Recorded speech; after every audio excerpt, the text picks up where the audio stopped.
सो binomial जो अपना finish हो गया है, तो किसी के भी अगर डाउट्स है बाइनोमियल को लेके तो भी डिस्कस कर लेते हैं, एंड उसके बाद we will proceed for Poisson distribution. Sir इसमें ना जो हमारी सर ये बुक से एक डाउट था सर मेरा। हाँ पूछो। इसमें सर हमारा एक क्वेश्चन है 16 करके, जिसमें ठीक है। सर मैंने मीन निकाल लिया था सर। उसमें बस मैं ना पी पॉइंट पे अटक रहा हूँ। और जैसे कि हमें पता है कि mean mean is equals to N into P पी सर। तो राइट। यहाँ पे सर जहाँ पर हमें 6 लेना चाहिए था, उस पॉइंट पे सर 5 हो, मतलब बुक ने 5 ले रखा है। और जो हमारा आंसर आ रहा है वो सर 0.45 आ रहा है। अगर हम 5 से डिवाइड कर रहे हैं, मतलब 2.25 को अगर 5 से 2.25 को अगर 6 से डिवाइड कर रहे हैं तो हमारे पास 0.375 आ रहा है P. And if we divide 2.25 by 5, we get 0.45 sir. Okay, अभी आते हैं एग्जाम्पल आपके नंबर 16.6। 16.6। ये रहा आपका 16.6। ठीक है। तो इसमें आपका कौन सा पॉइंट कह रहे हो, फर्स्ट वाला, 2.49? सर इसमें ना ये मैंने टेबल वाला नहीं करा है सॉल्व सर, मतलब उसमें मैंने खाली उसको रिप्रेजेंट कर दिया है, जैसे हमें दिखाना होता है ना सर कि 5 CX into 0.45X into 0.55 5 - X। Sir वो रिप्रेजेंट कर दिया है। ठीक है। लेकिन जिस पॉइंट पे सर पी निकालना है ना सर, आप वहां पे हाँ। देखिए ऊपर उसके जस्ट ऊपर लिखा हुआ है जहां पर पी निकाल रखा है। ठीक तो है। जिस जगह पे सर एन की जगह पे हमें 6 लेना चाहिए था, मतलब यही मेरा डाउट है कि 6 लेना चाहिए था, लेकिन यहाँ पे 5 क्यों लिया सर? ओके, अभी पढ़ लेते हैं क्वेश्चन। तो fit a binomial distribution in this data, and उसके बाद एक्स का वैल्यूज हो गया फ्रॉम 0 to 5। अच्छा, यहाँ पे 5 क्यों लिया? ओके। जैसे जैसे अगर मैंने बोला 5 कॉइन्स आर टॉस्ड, ठीक है, then what is the probability of getting zero head? ठीक है, तो उसमें आप एन क्या लोगे? सर एन तो 5 लूंगा सर। एन 5 लोगे, है ना? और हेड्स कितने आ सकते हैं?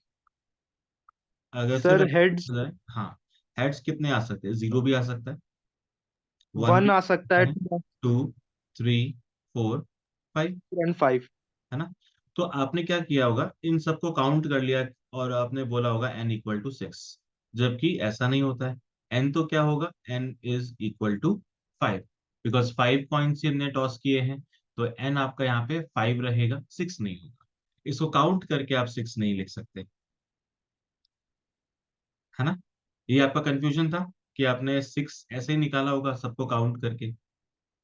यस सर मैंने उसको टोटल काउंट कर लिया था। हाँ लेकिन एग्जैक्टली। जीरो नहीं ले, जीरो हाँ, कंसिडर नहीं करेंगे ना सर?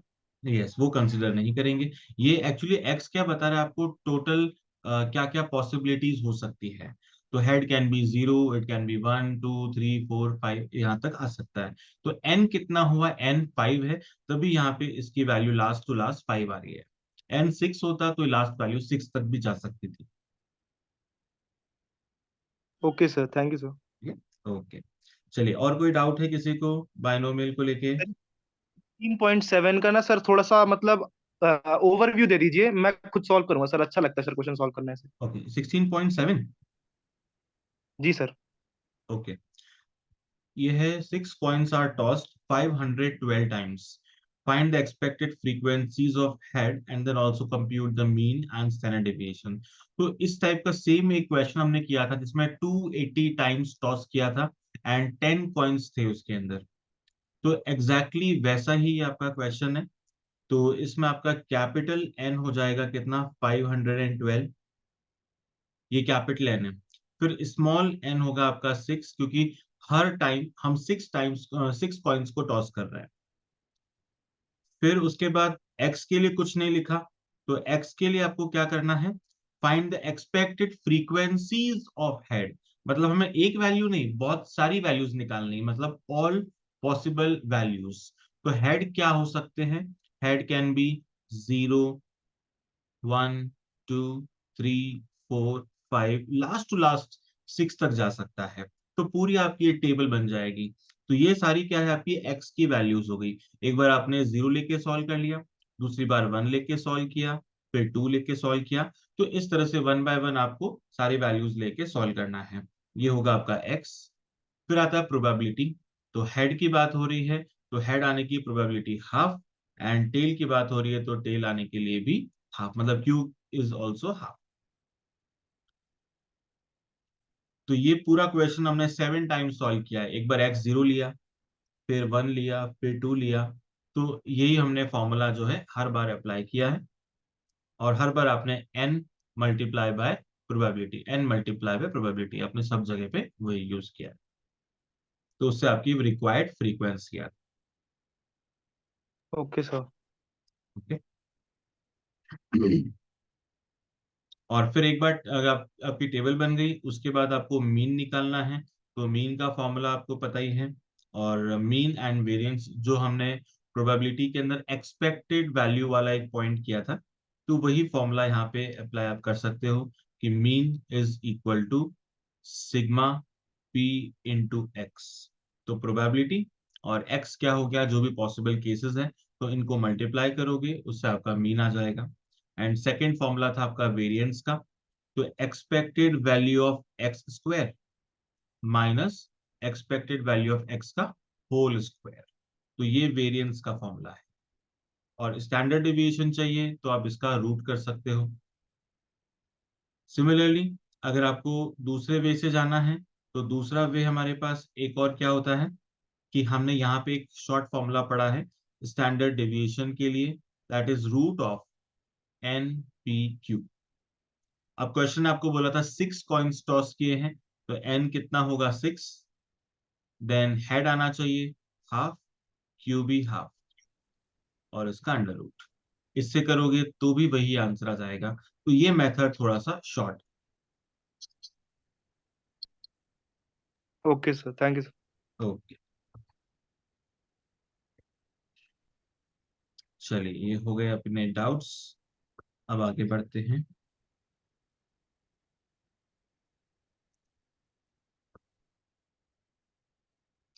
अभी हमें शुरू करना है पॉइसन डिस्ट्रीब्यूशन। अब पॉइसन डिस्ट्रीब्यूशन वैसे सुनने से देखने से अगेन एक फोबिया वाली बात है कि बहुत टफ हमें लगता है, लेकिन एक्चुअल में ये भी इतना टफ नहीं है, इजी है। बस थोड़ी सी कैलकुलेशन है जो हमें कैलकुलेटर पे करनी आनी चाहिए। तो पॉइसन डिस्ट्रीब्यूशन किसने दिया था, it was developed by Simon Denis Poisson.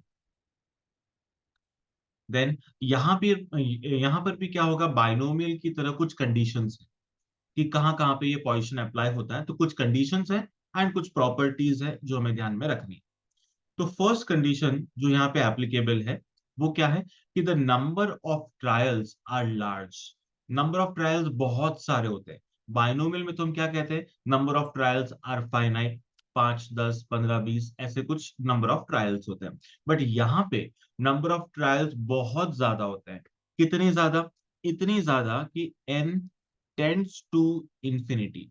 यहाँ पे साइन इक्वल टू का नहीं लगा है, यहाँ एक एरो लगा है, और इस एरो को हम बोलते हैं टेंड्स। तो n टेंड्स टू इंफिनिटी, इसका मतलब होता है n की वैल्यू इनफाइनाइट तो नहीं है, लेकिन इनफाइनाइट के पास में है। तो इतनी बड़ी वैल्यू है कि इनफाइनाइट के पास में उसकी वैल्यू हो जाती है। This is number of trials. Then second condition कहती है हमारी प्रोबेबिलिटी के बारे में, कि प्रोबेबिलिटी ऑफ सक्सेस, यहाँ पे सक्सेस होने के चांसेस बहुत ही कम है, it is very very low. Probability of success tends to zero, equal to zero नहीं है। प्रोबेबिलिटी का वैल्यू जीरो नहीं है। अगर ये जीरो हो गया तो फिर सब कुछ जीरो हो जाएगा। तो हम यहाँ कह रहे हैं प्रोबेबिलिटी की वैल्यू क्लोज टू जीरो है, नियर टू जीरो है। थर्ड कंडीशन, जब हम दोनों को मल्टीप्लाई करते हैं n इंटू पी, तो क्या निकलता है, मीन निकलता है। तो इन दोनों को जब मल्टीप्लाई करेंगे, एक वैल्यू बहुत बड़ी है, दूसरी वैल्यू बहुत छोटी है, दोनों को मल्टीप्लाई करने पे जो रिजल्ट आएगा that will be a moderate value. एक एवरेज वैल्यू आएगी, ना तो बहुत कम ना बहुत ज्यादा, एक मॉडरेट वैल्यू। दूसरा, क्या ये वैल्यू पॉजिटिव होगी या नेगेटिव, क्या लगता है? क्या होना चाहिए, वैल्यू पॉजिटिव होगी या नेगेटिव? फिर पॉजिटिव आएगी। Positive, because number of trials कभी नेगेटिव हो नहीं सकते एंड प्रोबेबिलिटी भी कभी नेगेटिव नहीं हो सकती, तो इसलिए इन दोनों का प्रोडक्ट ऑलवेज कैसा होगा, पॉजिटिव होगा। तो हम यहाँ लिख देते हैं it will be positive, and ये वैल्यू भी कैसी होगी, फाइनाइट वैल्यू होगी, बिकॉज इनफाइनाइट तो एन भी नहीं है, तो ये वैल्यू एक फाइनाइट वैल्यू हो जाएगी। तो ये हो गया हमारा थर्ड पॉइंट। बाकी तीनों कंडीशंस बाइनोमियल जैसी है, तो बाकी तीनों कंडीशन क्या कहती है, ट्रायल्स मस्ट बी इंडिपेंडेंट, तो एक इवेंट का इफेक्ट दूसरे पे नहीं आना चाहिए, तो ट्रायल्स इंडिपेंडेंट होने चाहिए। फिर कितने ट्रायल्स होंगे, कितने आउटकम्स होंगे, only two, one is success, other is failure. And events यहाँ पे भी कैसे होंगे, mutually exclusive, one thing at a time एक ही चीज होगी। तो बाकी तीनों कंडीशंस तो एग्जैक्टली सेम है, बट स्टार्टिंग की तीन कंडीशंस डिफरेंट रहेगी पॉइसन डिस्ट्रीब्यूशन के लिए। तो सबसे मेन कंडीशन क्या है, n tends to infinity and p tends to 0। अब इसके भी जो फॉर्मूलेज हैं ऑलमोस्ट बाइनोमियल के जैसे ही हैं कुछ फॉर्मूलेज, और शुरू होते ही खत्म हो जाते हैं। तो सबसे पहला फॉर्मूला जो है आपका मीन का, तो मीन को हम डिनोट कर सकते हैं किससे, म्यू से। एंड एक और सिंबल है जिसको हम बोलते हैं लैम्डा, जो दिखने में तो क्या दिखता है, उल्टा वाई, कि वाई जैसा है पर उल्टा वाई है, तो इसको हम बोलते हैं लैम्डा।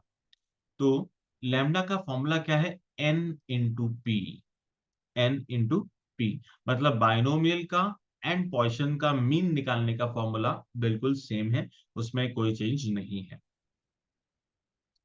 सेकेंड सेकेंड फॉर्मूला आता है वेरिएंस। तो वेरिएंस का यहाँ पे फॉर्मूला क्या दिख रहा है, एनपी, जबकि बाइनोमियल में क्या फॉर्मूला था, NPQ। NP Q. तो यहां पे हमने क्यू को क्यों हटा दिया, एनी आइडिया? क्योंकि इसके पीछे एक सिंपल सा लॉजिक है। क्या लॉजिक है, हमें पता है P plus Q is always equal to 1। अगर हमने बोला P टेंड्स टू 0 है, तो ऑटोमेटिकली Q टेंड्स टू क्या होना चाहिए, 1. 1, 1। राइट। तो अब रियल में अगर 1। NP को एक 1 जैसी वैल्यू से मल्टीप्लाई करोगे तो क्या आएगा, 1 ही तो आपका क्या रिजल्ट आएगा, NP ही आएगा। एनपी को आप अगर 1 से मल्टीप्लाई करते हो तो क्या आएगा, एनपी आएगा। तो इसलिए इस फॉर्मूले से क्यूब को हटा दिया गया और सिर्फ क्या रखा है, एनपी इसका फॉर्मूला है। तो वेरिएंस इज एनपी। तो अब हमें क्या ध्यान रखना है, हमने वहां बाइनोमियल में पढ़ा था mean is always greater than variance, ये हमने पढ़ा था, बट ये सिर्फ और सिर्फ बाइनोमियल के लिए एप्लीकेबल था। तो पॉइसन के लिए हम क्या बोलेंगे, in case of Poisson distribution mean is equal to variance, mean and variance दोनों इक्वल होंगे, बोथ आर इक्वल। तो ये मेन डिफरेंस हो गया दोनों में। तो थर्ड फॉर्मूला आता है स्टैंडर्ड डेविएशन, तो वेरिएंस का स्क्वायर रूट कर दो, तो standard deviation is equal to root of NP. अब यहाँ पे अगर आपको मीन दे रखा है और अगर हम मीन का स्क्वायर रूट निकाल दें तो क्या रिजल्ट आएगा, 60 सर। अगर आपके पास मीन दिया है और मीन का आपने स्क्वायर रूट निकाल दिया, वेरिएंस आ जाएगा ना Standard sir? deviation. Standard deviation, standard deviation sir. Yes, क्योंकि mean and variance both are equal, तो आप उसको मीन बोलो या वेरिएंस बात एक ही है, और जैसे ही उसका रूट आपने निकाल दिया इट बिकम्स स्टैंडर्ड डेविएशन। तो ये तो हो गया ठीक है आपके तीन फॉर्मूले। अब जो फोर्थ फॉर्मूला है that is the main formula for the calculation of probability.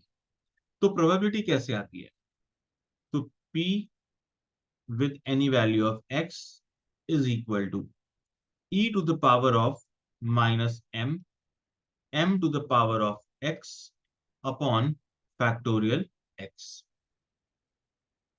तो इस फॉर्मूले में आपको कितनी वैल्यूज रिक्वायर्ड है, एक तो e की वैल्यू चाहिए, दूसरा m होना चाहिए, और तीसरा है x होना चाहिए।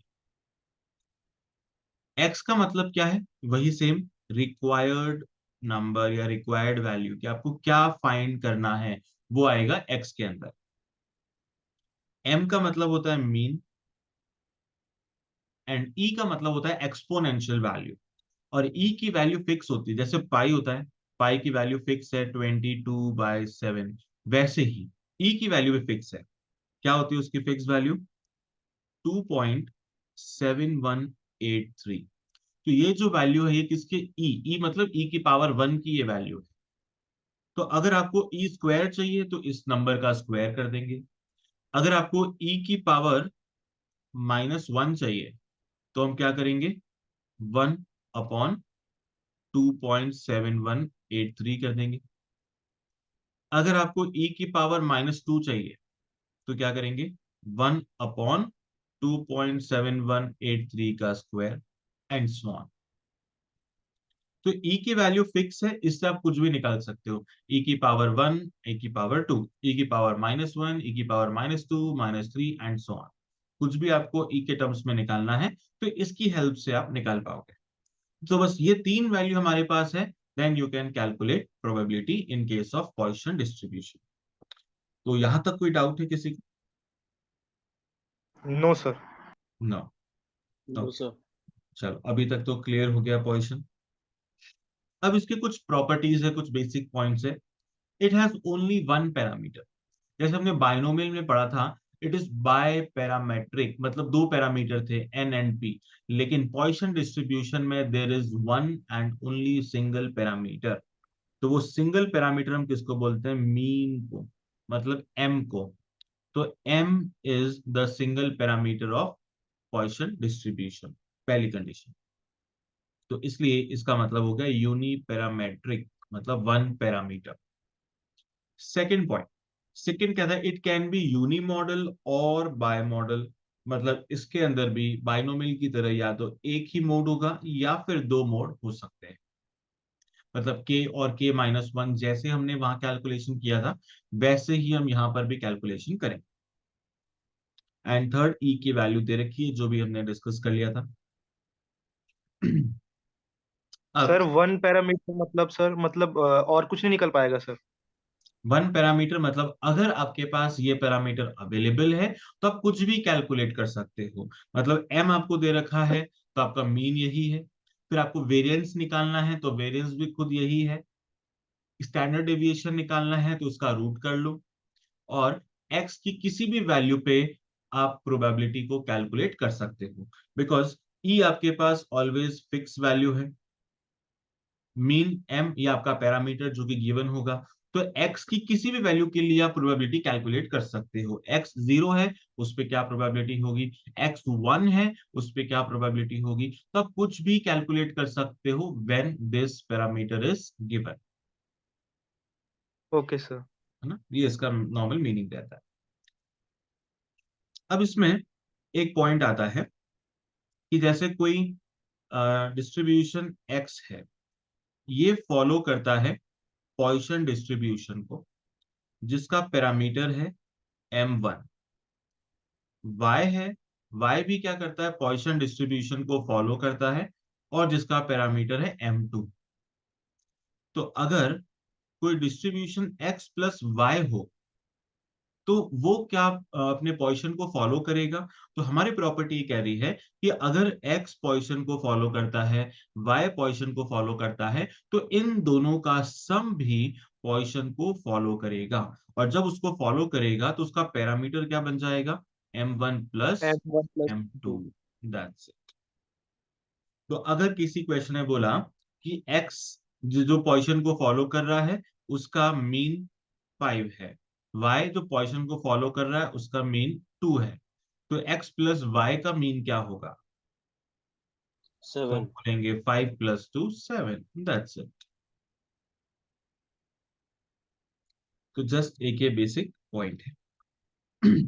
फिर एप्लीकेशन, पॉइसन डिस्ट्रीब्यूशन कहाँ अप्लाई होता है।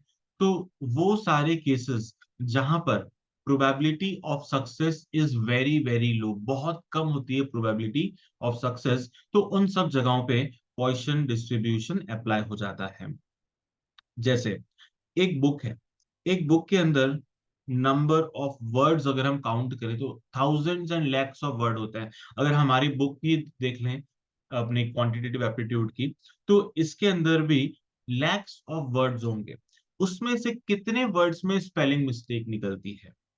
तो हमें अगर सर्च करें उसमें से ढूंढे तो पता लगा कि 1 लाख में से 15 वर्ड ऐसे हैं, 15 वर्ड ऐसे हैं जहां पे कोई स्पेलिंग मिस्टेक हो गई है। तो अब अगर इसकी आप प्रोबेबिलिटी निकालोगे तो क्या आ जाएगी, 1 5 है, और उसके बाद आपको जीरोस लगाने हैं, 1 2 3, और ये, तो ये आपकी प्रोबेबिलिटी निकली है 0.0001 5, मतलब प्रोबेबिलिटी इज वेरी वेरी लो। तो इस तरह के जो भी केसेस होते हैं वहां पर क्या अप्लाई होता है, पॉइसन डिस्ट्रीब्यूशन। इन जनरल और क्या एग्जाम्पल है, रिएक्शन ऑफ इंजेक्शन। रोज के लैक्स ऑफ पेशेंट्स है जिनको इंजेक्शन लगते हैं, लेकिन उनमें से कुछ पेशेंट ऐसे होते हैं जिनपे इंजेक्शन का रिएक्शन हो जाता है, पॉजिटिव की जगह नेगेटिव इफेक्ट उनके ऊपर आ जाता है। तो ऐसे केसेस बहुत कम होते हैं।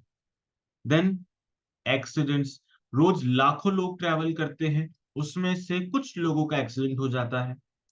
सुसाइड्स, रोज लाखों लोग मरते हैं, उसमें से सुसाइड से डेथ के केसेस बहुत कम होते हैं। तो इस तरह से हम कुछ एग्जाम्पल ले सकते हैं। ये सारे के सारे एग्जाम्पल किसको डिनोट करते हैं, Poisson distribution, because probability is very very less. अब कुछ एमसीक्यू है, इसका फटाफट से आपको आंसर बताना है। तो 43, when the number of trials is large then, option B sir. Option number B, Poisson distribution is used. 44, in Poisson distribution probability of success is close to zero sir, C. Option C, zero. 0, zero option sir. number C. 45, in Poisson distribution NP is, finite sir, A. NP is Finite. finite, finite sir. number A, perfect. 46, which one is uniparametric, option B. Poisson. option B, Poisson. 47, Poisson distribution may be, option A B, and A और A और और option number A D, और A or B, unimodal or bimodal. By model. Dash distribution is sometimes known as distribution of rare events.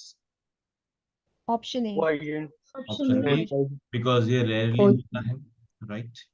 Number of misprints per page of a thick book follows. Option B. Option B. Option B ये sir. है Poisson distribution. Then dash is the limiting case of binomial distribution. अब देखो इसका क्या मतलब है कि जब हम बाइनोमियल की बात करते हैं तो n एंड p की कुछ वैल्यू होती है, n की एक नॉर्मल फाइनाइट वैल्यू होती है एंड p का एक एवरेज वैल्यू रहती है। तो इसमें हम कहते हैं जब n जो फाइनाइट वैल्यू है, ये एक्सपेरिमेंट करते करते हमने बहुत इसको बढ़ा दिया, n की वैल्यू बहुत ज्यादा इंक्रीज हो गई एंड p की वैल्यू बहुत कम हो गई, नियर टू जीरो हो गई। तो अगर कोई केस ऐसा बनता है बाइनोमियल के अंदर, तो वो किसको डिनोट करेगा, पॉइसन को डिनोट करेगा। मतलब अगर बाइनोमियल की टेस्टिंग करते करते नंबर बहुत ज्यादा इंक्रीज हो जाए एंड प्रोबेबिलिटी बहुत ज्यादा कम हो जाए, तो फिर हम उसको क्या बोलेंगे, it will become the Poisson distribution. तो इसलिए हम कहते हैं Poisson distribution is the limiting case of binomial distribution, कि बाइनोमियल का एक सर्टेन केस जो हमने अभी बात की है, ये हम इसको क्या बोल सकते हैं, Poisson distribution, बिकॉज ये Poisson वाली कंडीशन को फुलफिल करता है। 51, in Poisson distribution standard deviation is equal to, square root of option A sir. Option number A, square root of NP। अब आता है मोड का कैलकुलेशन। तो जैसे हमने बाइनोमियल के अंदर लिखा था कैलकुलेशन ऑफ मोड, 2 पॉइंट्स हमने लिखे थे। फर्स्ट पॉइंट क्या लिखा था, इफ n+1 इंटू पी, यहाँ पे n+1 की जगह सिर्फ क्या लिखेंगे, NP। If n into p is a whole number like k, then mode is equal to k and k-1। अगर होल नंबर है तो वही 2 मोड होंगे, and if it is not a whole number नहीं है, मतलब वो फ्रैक्शन में डेसिमल में कुछ वैल्यू आ रही है, देन उस केस में मोड की क्या वैल्यू होगी, सिंगल वैल्यू होगी, दैट इज के। तो वहां पे n plus one into P था, यहाँ डायरेक्टली आप कह सकते हैं n into P, n into P बोले, या फिर n इंटू पी क्या होता है, मीन। तो मीन भी बोल सकते हैं कि if mean is a whole number then दो मोड होंगे, एक तो k and k minus one, and if mean is not a whole number then single mode, that is k। तो 52 में इसी का आंसर आपको बताना है। If mean of a Poisson distribution is 3, तो मोड क्या होगा। Sir option number A 2 and 3। Option A. Yes, k is 3 and k minus 1 is 2. तो option number A. 53. Mean of Poisson distribution is 2.2. Then mode will Option be. 2. Option 3 or option option three. C. Yes. Two. Option 3 Number is a 3. 2. Answer is 2. तो ये तो हो गया आपके basic properties based question. तो जब ये question solve करते हैं तो क्या होता है, थोड़ा सा कॉन्फिडेंस आया होगा कि हाँ इतना तो पॉइसन आ चुका है। Yes, sir. तो अब आते हैं मेनली हमारे प्रोबेबिलिटी वाले क्वेश्चन। तो 54th क्वेश्चन को पढ़ते हैं कि क्वेश्चन क्या बताना चाह रहा है हमें। The average number of customers who appear at a counter of a certain bank per minute is 2. इस स्टेटमेंट में कुछ छुपा है, कोई वैल्यू छुपी है, कौन सी है, कोई बता सकता है। इस स्टेटमेंट से कौन सी वैल्यू मिल रही है। एक्स की वैल्यू 2। एक्स है ये 2 पक्का। फर्स्ट स्टेटमेंट जो है आपका, average number of customers who appear at a counter of certain bank पर मिनट इज 2। ये 2 क्या है, क्या ये एक्स है या एम है, क्या लगता है। सर एम मीन है वो। एम मीन है, क्योंकि क्वेश्चन ने वर्ड यूज किया एवरेज। एवरेज मतलब मीन की बात हो रही है। तो क्वेश्चन ने फर्स्ट स्टेटमेंट में आपको मीन दे दिया, एम का वैल्यू दे दिया 2। अब आगे क्वेश्चन पूछ रहा है कुछ, find the probability that during a given minute no customer appears. अब ये आपको एक्स के बारे में कुछ कह रहा है, तो एक्स कितना हुआ फर्स्ट पार्ट में, 0। 0, नो कस्टमर अपीयर्स। तो इस फर्स्ट पार्ट को आप सॉल्व करते हैं, probability of x equal to 0। अब according to formula e to the power of minus m, मतलब e की पावर माइनस 2, फिर क्या होता है m to the power of x, तो 2 to the power of 0 upon factorial x, तो factorial 0। तो 2 का पावर 0 कितना होता है, सर 1। 1। 1। फैक्टोरियल 0 कितना होता है, 1। 1। तो पीछे क्या बचा आपका e की पावर माइनस 2। अब उसको पूरा सॉल्व करना है, तो e की पावर माइनस 2 को कैसे सॉल्व करेंगे, पावर नेगेटिव है, तो अगर पावर को पॉजिटिव बनाना है तो ये e नीचे चला जाएगा, 1/e²। और e की वैल्यू आपको पता है 2.7183। अब इसको सॉल्व कर दो, आ गया आपका आंसर। सर 0.135। यस, 0.1353 ये आपका final answer.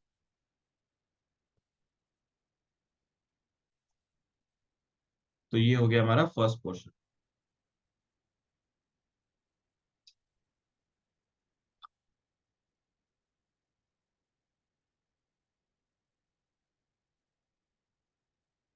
Then second part, at most 2 customer appears. अब x की क्या वैल्यू होनी चाहिए,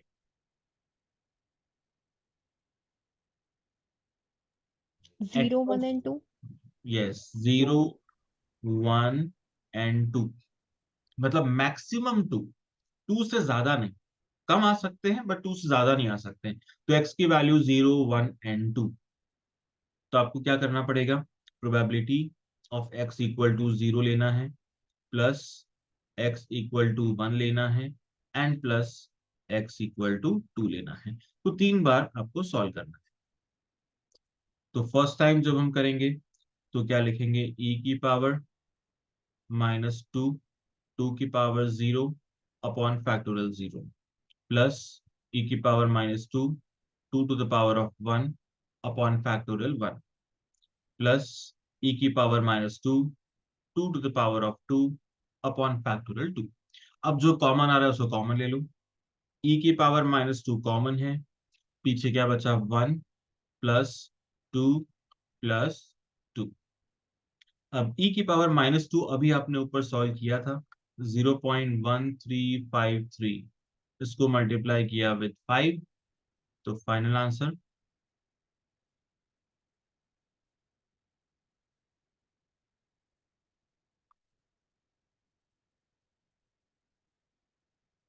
0.6765। 6765. यस, ये आपका रिजल्ट आ गया।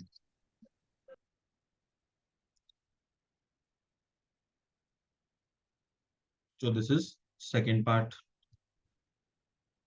अब थर्ड पोर्शन क्या कहता है, 3 और मोर कस्टमर अपीयर्स। तो x क्या होना चाहिए?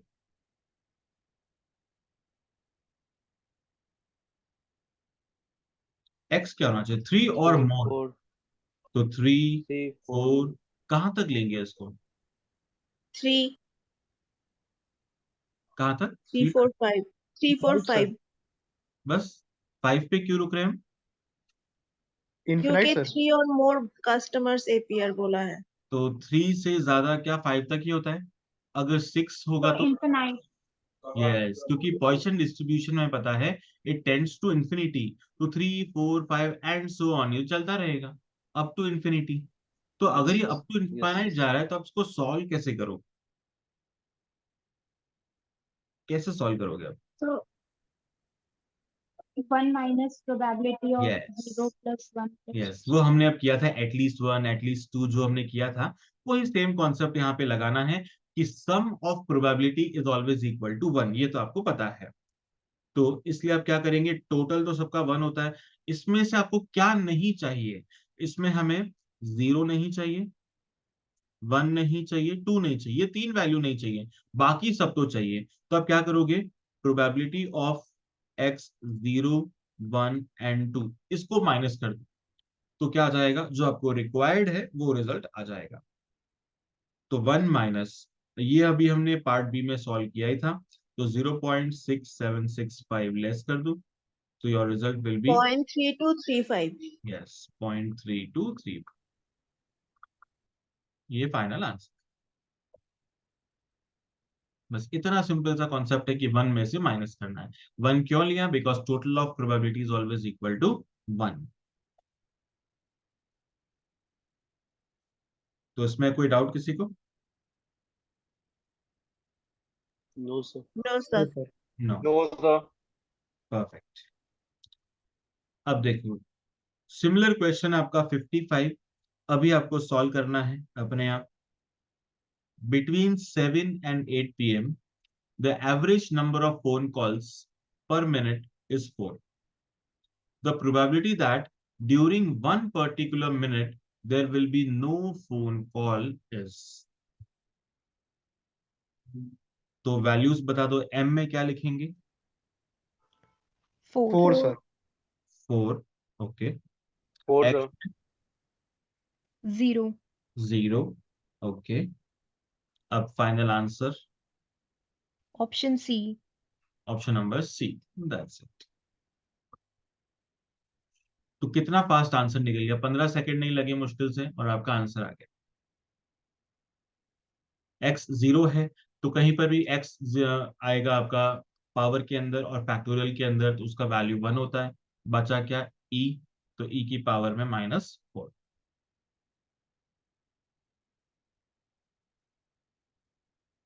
सर जो एम होगा वही ई के पावर होगा। यस, जो आपका मीन है वही उसकी पावर के अंदर आ गया। 56। अब 56 जैसा, अब जो 56 है ये पैटर्न का क्वेश्चन बाइनोमियल के अंदर भी आता है, सेम पैटर्न पॉइसन में भी आता है। तो एक इक्वेशन आपको दी है और उससे क्या निकालना है, find the value of variance. तो p x equal to 1 x equal to 2, और कुछ भी नहीं दिया,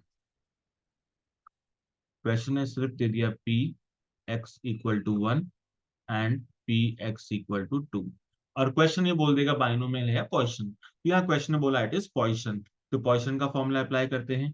e to the power of minus m, m नहीं है तो उसको m ही लिखेंगे, फिर m to the power of 1 upon factorial 1 equal to e to the power of minus m, m to the power of 2 upon factorial 2। अब जो cancel हो रहा है उसको कर दो, e की power of minus m cancel, एक m भी कैंसिल हो गया, what is left, m is equal to 2। लेकिन क्वेश्चन ने तो पूछा है वेरिएंस, तो वेरिएंस कैसे कैलकुलेट करेंगे? तो mean is equal to Variance is equal to mean. Yes, mean is equal to अब बराबर होता है। वेरिएंस। तो यही आपका आंसर आ चुका है। तो कितना टाइम लगा? Hardly 30 seconds. तो बहुत सारे ऐसे क्वेश्चंस होंगे एग्जाम में जो विद इन 30 सेकेंड्स आपके सॉल्व हो जाते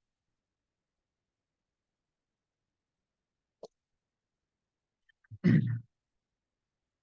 सो अब क्वेश्चन के आपको काफी सारा कॉन्सेप्ट आ चुका है समझ में।